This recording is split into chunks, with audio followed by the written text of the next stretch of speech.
Hello and welcome to all. देखो, important news है। ILO की रिपोर्ट आई है। इसे हमें डिटेल से डिस्कस करना है, क्या कुछ इंडिया का पॉइंट है और किस तरीके से ये जो रिपोर्ट्स है वो हमारे इंटरनल कंडीशन को दर्शाती है। अनएम्प्लॉयमेंट क्राइसिस क्या है इंडिया के अंदर, गवर्नमेंट क्या कर रही है और पास्ट में क्या हो रखा है, फ्यूचर हमारा क्या है। इस विषय पे हम हल्के से डिस्कशन करेंगे। शॉर्ट वीडियो होगा एंड बहुत इंपॉर्टेंट है ये वीडियो। और दूसरी चीज़ मैं आपको बता देती हूँ, देखो रोज रोज का जो हमारा डिस्कशन है ना वो थोड़ा सा अभी मतलब गैप हो जा रहा है, but I will make sure कि मैं इसे कंटिन्यू करूँगी बिकॉज ऑफ सम इश्यूज। मैं रोज़ रोज़ नहीं कर पा रही हूँ, तो होपफुली कि यू कैन अंडरस्टैंड। जो भी रोज़ मेरी वीडियो को सुनते हैं या जो भी एडिटोरियल सुनते हैं थे पहले, क्योंकि अभी काफ़ी दिनों से ब्रेक हो रहा है, तो one thing that I want to say share here with you guys, because मुझे लगता है कि आप ये समझोगे। देखो, आई एम ना वन मैन आर्मी, राइट। मैं ही सारी चीज़ को करती हूँ, तो मुझे कोई ऐसा बैक सपोर्ट नहीं है। And right now I am just थोड़ा बिजी हूँ just because of job and other चीज़ें। तो मैं इसको बैलेंस करूँगी और उसके बाद फिर वी विल कंटिन्यू। नाउ अभी जो आर्टिकल है अपना वो हमारा क्या है, देखो जो अनएम्प्लॉयमेंट रेट है ना भारत में वो बढ़ी है। जॉब लॉस हमारे देश में बहुत ज़्यादा हो रहा है। और आईएलओ यानी कि इंटरनेशनल लेबर ऑर्गेनाइजेशन की रिपोर्ट कहती है कि 83% जो जॉबलेस इंडियन है वो यूथ है, यानी हमारे देश के अंदर जो युवा है। और आपको बता देते भारत को युवा का ही देश कहा जाता है। 60% से अधिक, 65% अप्रॉक्सीमेटली जो हमारी आबादी है वो यंग है, यूथ है। और उसमें 83% अनएम्प्लॉयमेंट है, तो काफ़ी ज़्यादा डिवास्टेटिंग ये डेटा है। इंडिया एम्प्लॉयमेंट रिपोर्ट 2024 जो बताती है कि अप्रॉक्सीमेटली 83% इंडिया के जो लोग हैं, स्पेसिफिकली जो यूथ हैं, उनके पास जॉब नहीं है, वर्क क्राइसिस है। बताया जा रहा है कि ये जो अनएम्प्लॉयमेंट का पाथ है ना, ये सबसे ज़्यादा जो एजुकेटेड लोग हैं उनको ज़्यादा इफेक्ट कर रहा है। मतलब ये जो अनएम्प्लॉयमेंट है ये उन लोगों में ज़्यादा है जो ज़्यादा पढ़े लिखे हैं। तो 65.7% 2022 से अगर देखा जाए, 2002 से, सॉरी 2000 से 2022 तक ये डेटा 65.7% बढ़ गया। यानी कहने का मतलब कि अपने देश के अंदर 2000 से लेकर के 2022 तक, यानी कुल मिला के 12 साल में हमारी जो पढ़े लिखे लोगों की आबादी है उनमें अनएम्प्लॉयमेंट 65% बढ़ गया है, यानी 66% बढ़ गया अप्रॉक्सीमेट। जो ग्रेजुएट हैं वो ज़्यादा जो है जॉब क्राइसिस फेस कर रहे हैं, 29.1% डेटा के हिसाब से। हायर एजुकेशन पाने वाले अनएम्प्लॉय हैं, जबकि जो उससे कम यानी कि लोअर एजुकेशन जिनके पास है, यानी जिन्होंने हायर सेकेंडरी वगैरह किया या 10th पास किया है, उनमें अनएम्प्लॉयमेंट का रेट जो है वो 3.4% है। वेज की बात करें यानी सैलरी की बात करें, लगभग हमारे यहाँ स्टेगनेंट हो गई है ऐसा माना जा रहा है, या तो डिक्लाइन हो गई है। आप खुद भी देखो, जो प्राइवेट सेक्टर में जॉब करते हैं, स्पेसिफिकली आईटी सेक्टर में, जैसे कि कितना ज़्यादा मतलब क्राइसिस है जॉब का। एक आदमी 3 आदमी के बदले काम करता है, पर सैलरी उसको एक आदमी की ही मिलती है। अगर वो नहीं करेगा उस प्रेशर में वर्क, तो उसकी भी जॉब चली जाएगी। नाउ इतना ज़्यादा आर्टिफिशियल इंटेलिजेंस आ चुका है, इतनी ज़्यादा मशीन इनपुट्स जो चीज़ें हम कर रहे हैं उससे हमारा इतना वर्क तो इफ़िशियंसी बढ़ी है, नो डाउट। लेकिन जो एम्प्लॉयमेंट है वो घट गया है और आने वाले समय में और ये घटेगा। और इस पे सरकारें पूरे विश्व स्तर पे काम कर रही हैं। तो डेफिनेटली पूरे वर्क में जॉब क्राइसिस है, not in India only, but पूरे वर्ल्ड में जॉब क्राइसिस है। तो एक इम्पॉर्टेंट चीज़ हो गया। तो जो सैलरी है वो तो नहीं बढ़ रही है, बट जो है हमारा इन्फ्लेशन बढ़ता जा रहा है। तो ये भी एक इम्पॉर्टेंट चीज़ हमारे सामने आ रही है। अब लोग जो है ना चैलेंज फेस करते हैं, जॉब खोजना चैलेंजिंग काम हो चुका है। बताया जा रहा है जो यंग पीपल हैं भारत के अंदर, उन डिक्लाइन कर चुके हैं 27% 2021 से लेकर के। अगर हम देखें जो है 2036 तक, ऐसा अनुमान है। अगर यही चलता रहा, यही सब चीज़ें होती रही, तो ये आने वाले समय में जो है और बढ़ जाएगा। तो ऐसा अनुमान है कि जो पॉपुलेशन है हमारा उसमें कमी आएगी, स्पेसिफिकली जो यंग पॉपुलेशन है जॉब के लिए, राइट, क्योंकि वो जॉब सीकर है, तो डेफिनेटली कमी आएगी। ये भविष्य की भी बात इसमें ऐड की गई है। भविष्य की बात क्यों ऐड की गई है, उसके पीछे कारण ये है कि दरअसल ये है कि जितना ज़्यादा एआई आ रहा है या गवर्नमेंट इतने इनिशिएटिव्स ले रही हैं, पॉपुलेशन भी डिक्रीज करेगा। ऑब्वियस सी बात है, पॉपुलेशन कंट्रोल पे काम चल रहा है। हालांकि कोई ऑफिशियली ऐसा नहीं है हमारे यहाँ क्लेम, ऑफिशियली रूल्स नहीं है, बट अवेयरनेस के कारण मैं ये कह रही हूँ। तो ये चीज़ें स्मूथ होंगी। बट फ्यूचर की बातें हम नहीं करते हैं ना। यहाँ पे देखो, रिपोर्ट हाईलाइट्स, क्या हाईलाइट्स करता है, सिग्निफिकेंट जेंडर इम्बैलेंस।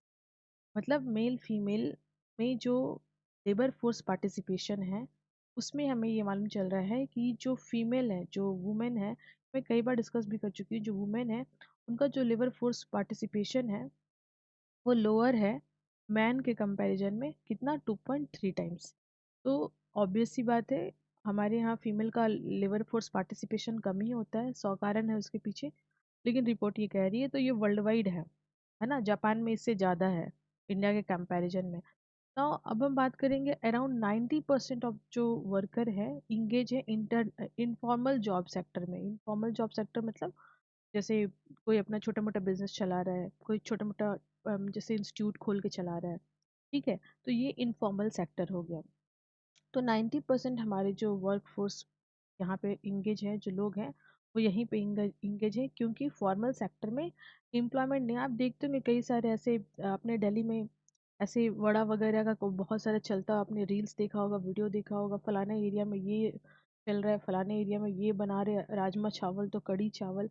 और मालूम चल रहा है भैया वो अच्छे कॉलेज से पढ़ के आया है, फॉर एग्जाम्पल वो चाय वाला, एमबीए चाय वाला, एंड ऐसे बहुत सारी चीज़ें हैं। तो वो, हालांकि वो तो एक बड़ा बिगेस्ट पर्सनालिटी है, बट नाउ अ डे हम कह रहे हैं कि जो हमारे यहाँ इनफॉर्मल सेक्टर में लोग ज़्यादा इंगेज हो रहे हैं, क्योंकि फॉर्मल सेक्टर में क्राइसिस है।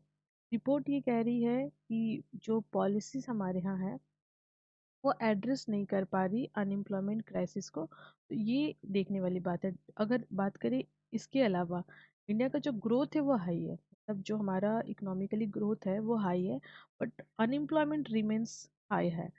होना ये चाहिए कि जब देश आगे बढ़ेगा तो जॉब भी ज़्यादा होना चाहिए लोगों के पास, लेकिन वैसा नहीं है। एम्प्लॉयमेंट्स जो है हमारे यहाँ वो कम है, अकॉर्डिंग टू डेटा। मैं अपनी बात नहीं कह रही हूँ, डेटा के हिसाब से। मैं अपनी बात बाद में कहूँगी, जो आपको सुन के लगेगा कि हाँ यार ये तो हो ही रहा है।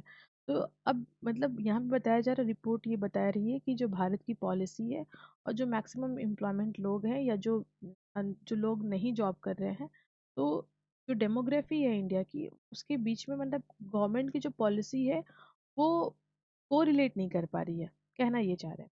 बट वहीं पे अगर हम दूसरी बात कहें, आगे हम देखेंगे। अब देखो, ये रिपोर्ट पहले आप समझ लो, ये रिपोर्ट किसने बनाई है।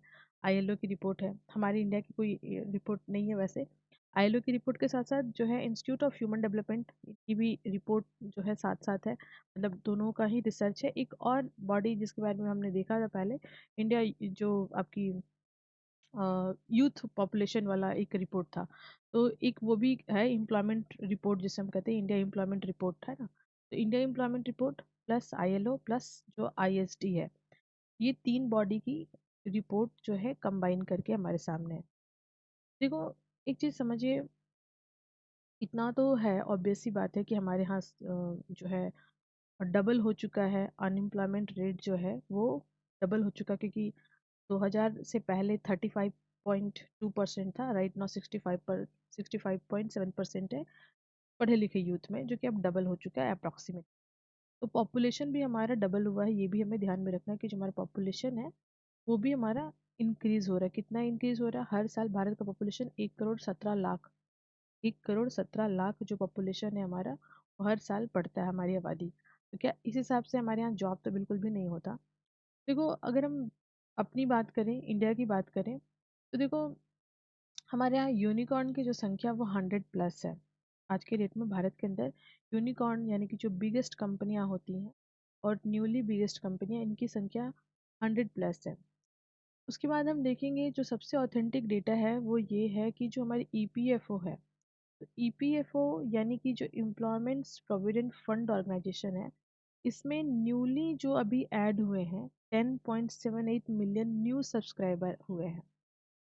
और अगर हम पूरी मिलाएं तो लगभग अप्रॉक्सीमेटली 20 मिलियन ईपीएफओ सब्सक्राइबर हमारे यहाँ हैं। उनमें से मान लो कुछ 5-10 को 5-7 को हटा भी दो तो कुल मिलाकर के हम देखेंगे कि 15 तो है ही, ऑब्वियस सी बात है। मतलब 15 मिलियन अप्रॉक्सीमेटली, ऐसे तो 20 है बट मैं रफली कह रही हूँ कि कुछ तो सब्सक्राइबर हैं बट अभी वो कंटिन्यू नहीं है। तो आप समझिए कि 20 मिलियन पॉपुलेशन का जो है ईपीएफओ सब्सक्राइबर है, दैट सिंपली मीन्स कि जितनी यूरोप की आबादी नहीं है उतना तो हमारे ईपीएफओ वाले हैं। तो ये झूठा डेटा तो नहीं हो सकता है। तो कहने का मतलब ये हुआ, मैं ये कह रही हूँ कि ऑब्वियस सी बात है, हमारे जॉब क्राइसिस है, जॉब नहीं है, लोग अनएम्प्लॉयमेंट है, काम की कमी है, सैलरी कम है और जॉब सिक्योरिटी नहीं है। तो डेफिनेटली ये सब सारी चीज़ें हैं, but despite all things data जो है वो इतना बड़ा है, मतलब हर 100 में से 83 आदमी काम नहीं कर रहे हैं। हर ग्रेजुएट्स में से 65 जो ग्रेजुएट है, 100 ग्रेजुएट में वो काम नहीं कर रहे हैं। क्या आपको लगता है ऐसा? मुझे नहीं दिखाई देता ऐसा। क्योंकि अगर ऐसा होता तो जो 90% जो लोग हमारे यहाँ जॉब कर रहे हैं इनफॉर्मल सेक्टर में, कोई जो है सेल्फ वर्क कर रहा है, कोई छोटा मोटा बिजनेस स्टार्ट किया है जो कि आगे चल के ग्रो अप कर रहा है, तो ये भी एक एम्प्लॉयमेंट का नज़रिया है। बट होता क्या है जनरली कि फॉर्मल सेक्टर को ही देखा जाता है कि फॉर्मल सेक्टर में कितने लोग काम कर रहे हैं। आई डोंट नो कि फॉर्मल सेक्टर में काम करने का मतलब ही काम होता है या गवर्नमेंट जॉब में नौकरी करने का मतलब ही जॉब होता है। ये डेफिनेशन जब तक चेंज नहीं होगा इस तरह के डेटा जो है हमारे सामने आते रहेंगे। तो ये एक इम्पॉर्टेंट चीज़ है जो हमें समझना है। Thanks for watching.